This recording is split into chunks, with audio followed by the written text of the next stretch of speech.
بسم اللہ الرحمن الرحیم. اللہم صلی علی محمد وعلی آل محمد. ویلکم ٹو دا شو. صاحبو، ہمارا حکمران طبقہ ذہنی طور پر بیمار ہے. کرپشن انہوں نے اوپر سے نیچے تک جان کر پھیلائی ہے. یہ جانتے ہیں سب کچھ کہ ان کا کیا کردار ہے. اب یہ 100 ارب ڈالر لے کر کھانا چاہتے ہیں. اب یہ تیاری ہے. اس پہ تھوڑی سی کچھ پوائنٹس میں آپ کے سامنے رکھوں گا. یہ 10 منٹ میں تو یہی کچھ ہو سکتا ہے کہ میں فاسٹ فارورڈ بٹن دباتا جاؤں، پوائنٹس دوں اور آپ اس کو ریسرچ کر لیجئے. پھر دیکھیے، باجوہ نے جو حکومت قائم کروائی تھی اس میں اوپر سے نیچے تک 1.5 سال تک خوب کھایا اور پاکستان پر 6,000 ارب کا قرضہ چڑھا دیا. اب نون لیگ اور پی پی لڑ رہے ہیں، ایک دوسرے کہہ رہے ہیں تمہارے اتنے وزیر تھے، تمہارے اتنے مشیر تھے، ٹھیک ہے نا. اور اس دوران جو ہے وہ ایک دوسرے کی ڈرٹی لانڈری تو دھوئیں گے، لیکن اس دوران چالاک ملا جی خاموش بیٹھے ہیں کہ اس وقت خاموشی اختیار کرنی چاہیے ورنہ ان کے بھی بھید کھلنے چاہیے. اچھا، اب دیکھیے، باجوہ نے کھایا، وہ ریٹائر ہو گئے، وہ دبئی میں کہیں وائٹ گولڈ کی شاپنگ کر رہے ہیں، ٹھیک ہے. اچھا، اسحاق ڈار نے اپنا بریف کیس سنبھالا، لندن چلے گئے. وزیر خزانہ وزیر اعظم شہباز بھی لندن چلے گئے. سب وہاں بیٹھ کے نیکسٹ ایپیسوڈ کی تیاری میں اب مصروف ہیں. یہ اوپر سے نیچے تک جو میں نے کہا نا آپ سے کھانے کا معاملہ، اس میں ایک بہت اچھی ابھی ایک تحریر میں نے پڑھی تھی تو آج کے اپنے پاکستان کے حالات یاد آ گئے. آپ بھی سن لیجئے کہ ایک اسکول کے پرنسپل نے یہ طے کیا کہ بچوں کا ڈیٹا جمع کیا جائے جس میں ان کے نام اور ایڈریس کے ساتھ فوٹو بھی لگی ہو. اس نے ایک فوٹوگرافر کو بلایا، اس سے پوچھا کہ ایک بچے کا فوٹو کھینچنے کے تم کتنے پیسے چارج کرو گے؟ اس نے کہا میں 50 روپے چارج کروں گا. پرنسپل نے ٹیچر کو بلایا ہر کلاس کی اور کہا دیکھیے آپ ہر بچے سے جو ہے نا 100 روپے لیجئے کیونکہ بچوں کے فوٹو کھینچیں گے. ٹیچر جب کلاس میں پہنچی اس نے جا کے بچوں سے کہا کہ تمہیں کل سب کو $200 لانے، $200 ہر بچہ لائے گا کیونکہ فوٹو کھینچیں گے. بچہ گھر پہنچا، گھر پہنچنے پہ اس نے اپنی والدہ سے کہا کہ ٹیچر نے کہا ہے کہ سب بچے 300 روپے لے کر آئیں، فوٹو کھینچے گا. بچے نے کہا 300 روپے لائیں. اچھا، ماں نے سن لیا. شام کو جب والد صاحب تشریف لائے تو ماں نے کہا ارے سنتے ہو، ٹیچر نے کہا ہے کہ ہر بچہ 400 روپے لے کر آئے، فوٹو کھینچے گا. تو ذرا اوپر سے نیچے تک، جرنیلوں سے لے کے آپ عام شہری تک چلے جائیں، سب جو ہے وہ کرپشن میں انوالو ہے. یہ کوئی کرپشن آسانی سے ختم ہونے والی چیز نہیں ہے. یہ ایک ذہنی بیماری ہوتی ہے. کردار کیا ہوتا ہے؟ ہم کردار پہ اتنی کیوں توجہ دیتے ہیں؟ جو ہم کہتے ہیں نا کہ اس قوم نے اپنے مقصد کا شعور کھو دیا ہے. نہ تو دین کی کوئی اچیومنٹ ہے کہ ہم چاند پہ پہنچ جائیں، بڑی بزنس نیشن بن کے ابھریں، نہ آخرت کا کوئی وہ ہے. بالکل بے سبب جیے جا رہے ہیں.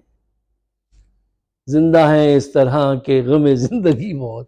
اچھا دیکھیے، جب میں یہ کہتا ہوں کہ آپ کے حکمران جو ہیں وہ جو ذہنی طور سے بیمار ہیں، اور جب تک ان کی یہ بیماری دور نہیں ہوگی، جب تک ذہن سے یہ خیالات دور نہیں ہوں گے، آپ جرنیل کو لے آئیں، کرنیل کو لے آئیں، آپ شہباز کو لے آئیں، جب تک صحیح کردار کا آدمی سامنے نہیں آئے گا. ایک آیا تو اس کو 804 نمبر بیرک نمبر 3 میں پہنچا دیا.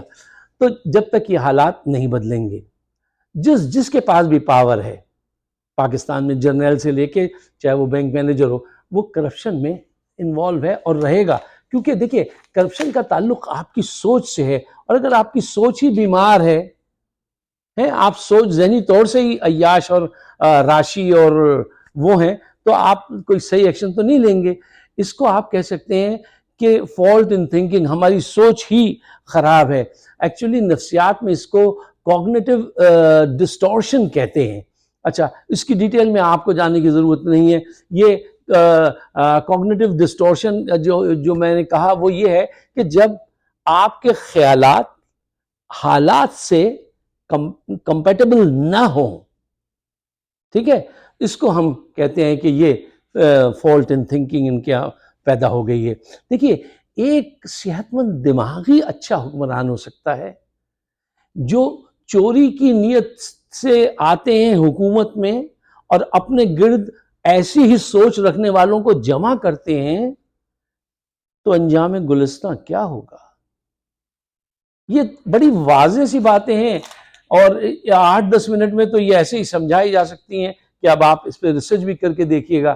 دیکھیے، ایک آدمی آیا، عمران خان، میں کیوں کہتا ہوں، میری کوئی غرض تو کوئی ویسٹڈ انٹرسٹ نہیں ہے کسی صورت، ٹھیک ہے، اور لیکن میں نے اس کو فوکس پایا اور ایماندار پایا۔ اس کے ساتھ بھی بڑے بڑے بے ایمان تھے، اس نے صفائی کی، وہ اس کے دشمن بن گئے، لیکن وہ اتنا جری ہے کہ وہ دوبارہ آئے گا، دوبارہ ایسے لوگوں کی صفائی کر سکتا ہے، اس لیے ہم اس کو سپورٹ کرتے ہیں۔ اچھا، ایک آخری پوائنٹ جو میں آپ کے سامنے رکھنا چاہتا ہوں وہ یہ ہے، صاحبوں، کیا دنیا میں کوئی صحت مند قوم ایسا کرے گی کہ وہ اپنا خزانہ ٹھیکے پہ دے دے؟ خزانہ، کوئی خزانہ ٹھیکے پہ دیتا ہے؟ کوئی اپنی سونا اگلتی زمین ہماری پنجاب کی، اس کو ٹھیکے پہ دے دے؟ 42,000 ایکڑ زمین دی جا رہی ہے۔ یار، ہماری زمین، صدیوں سے ہمارے لوگ کسان ہیں، زراعت کرتے آئے ہیں۔